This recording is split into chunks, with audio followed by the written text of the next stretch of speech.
आंदोलनाचा आजचा दिवस हा एका अर्थाने ऐतिहासिक दिवस आहे.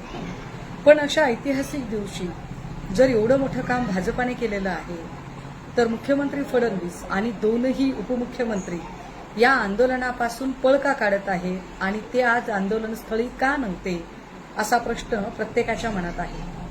पण त्याही पेक्षा एक मोठं कोडं पडलंय ते असं की भाजपाचे सगळे नेते एकजात ट्विट करत सुटलेले आहेत की भल्या भल्या मातब्बर मराठा नेत्यांना जे जमलं नाही ते देवेंद्र फडणवीसांनी करून दाखवलं.